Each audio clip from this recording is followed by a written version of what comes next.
নমস্কার। ঠাকুরমা স্বামীজি গুরুদেবের শ্রীচরণে প্রণাম জানাই। তথ্যসূত্র প্রকৃতিং পরমাম স্বামী অব্জজানন্দর লেখা থেকে খানিকটা অংশ পড়ে শোনাচ্ছি। প্রসিদ্ধ মনীষী অধ্যাপক পি.বি. জুন্নাকর মুম্বাই থেকে ঢাকা এসেছিলেন সেখানকার বিশ্ববিদ্যালয়ে অধ্যাপনার কর্মে ব্রতী হয়ে।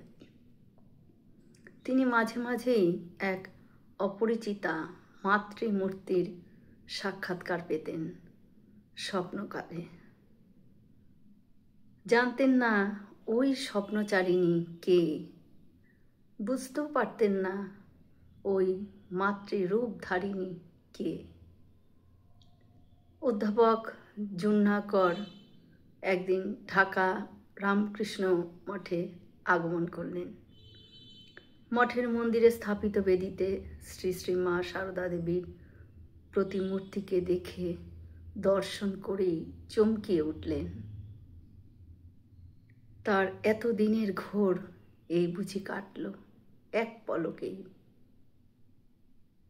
তার বুঝতে বাকি থাকলো না যে মন্দিরে স্থাপিত এই মাই এত কাল যাবৎ তাকে সাক্ষাৎকার দান করে আসছে, তাকে অপার্থিব আনন্দের অধিকারী করেছেন। চিনলেন তিনি তার স্বপ্নে দেখা মাতৃমূর্তিকে।